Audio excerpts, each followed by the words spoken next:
What is up, guys? What is up? These people. Boy, oh boy, oh boy.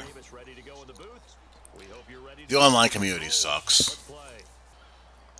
You go in to fire up a game, and chances are you're going to be running into some 14-year-old kid who's following his favorite, Twitch streamer and thirsting for shoutouts and attention. Or you're playing some attic dwelling, life loser, adult, frustrated with his lot in life, and this game provides you with your sole reason for staying alive. And when you have people like that, you get some very bizarre behavior. Panthers playbook, running power spread, and I think I got it as good as it's going to be. Some games it flows pretty good, but more often than not, it's a bit of a chore. It's like chopping away at the trunk of an oak tree. You're just banging away at it, and it doesn't really feel like you're making a whole heck of a lot of progress, but you keep on chipping and chipping and chipping, and you gradually get to a point where you start to make little dents in the trunk and weaken it a little bit, and you keep on chipping away more, and eventually the trunk gives way and the tree comes crashing down. That's kind of like what it's like. It's a slow process that can grind away at your patience sometimes because you're going to have your fair share of broken plays and 2.5 to 3 yards of dust moments. But then every now and then you hit a large chunk play and it just looks great, and you're like, hey, that's kind of cool. I wish the mechanics worked better. So, that's that. And on defense, I'm running out of the Jags playbook, playing the Seattle Seahawks style, single high, base cover three press, cover three match, sometimes out of press, sometimes out of off, playing some buzz as well, some zone blitzes here and there, mixing up how I want to play the curl flats and cloud flats and all that good stuff, and basically say, okay, beat it. Show me that you can beat it.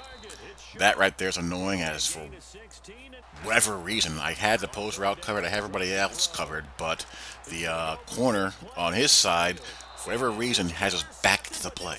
I have no idea why I do that. On that play, try to test Deion Sanders. Not a good idea. He's got some good receivers. He's got Boss Julio Jones, and he's got a Boss Ultimate Legend Sterling Sharp. He's got Gronk out there. He's got Ultimate Freeze Favre. I don't know why that does not get recognized as a catch on a more consistent basis.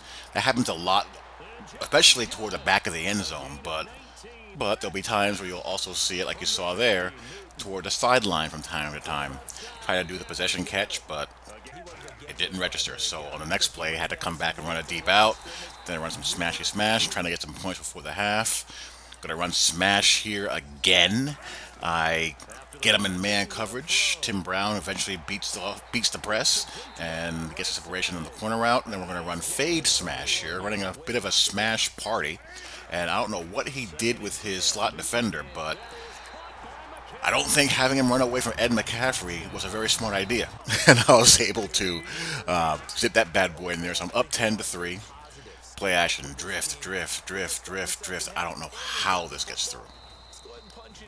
But he's not really doing a whole heck of a lot. He's 4 of 9 passing for 47 yards. He's struggling pretty badly.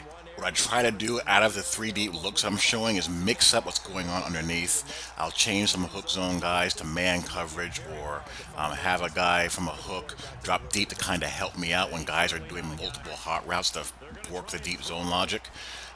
There, I left it straight as far as the seam flat zones are concerned, and the seam flat zones, they tend to have a mind of their own at times. Sometimes they'll neither cover the seam or the flat and just turn guys loose. Luckily for me, I recognized it and I was able to haul tail and just barely get there to break that pass up. Turnover on downs as he tried to high point to Gronk. I had him spotlit. I brought the buck slant too, so I'm in pretty good shape here to make this a multiple possession game. I'm pounding away out of the pistol now, putting some triple option, running some zone read out of the pistol. I'm going to run some zone read here again. And given his struggles on defense, if I don't turn the ball over, I'll be in pretty good shape.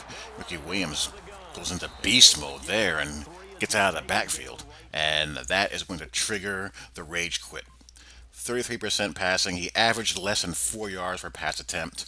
And of course, just merely ejecting out of the game and going about his day is not enough for him. Apparently, I must have done something to ruin his day, as he's going to proceed to send me a slew of messages. And of course, me being me, when someone does this, I go right into troll mode. I'm just going to make their time just as miserable as I can possibly make it and just torment their soul. I don't know why guys do this. I've said it before and I've said it again. There's so many guys who play this game on, online ranked modes that aren't nearly as good as they think they are. And when they don't get the results that they feel that they're entitled to get, they lash out and blame everything but themselves and their own horrible play. Nothing fluky was going on in that game other than the fact that he does not know how to read a cover three. He's actually very fortunate that it didn't go worse for him than it did.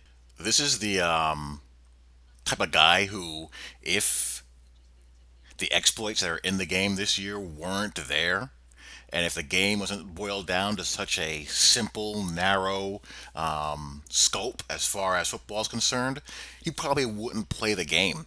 It'd be too hard for him. He wouldn't be able to survive. But, it is what it is. So there you go. Hope you guys enjoy. I will talk to you all later. Peace.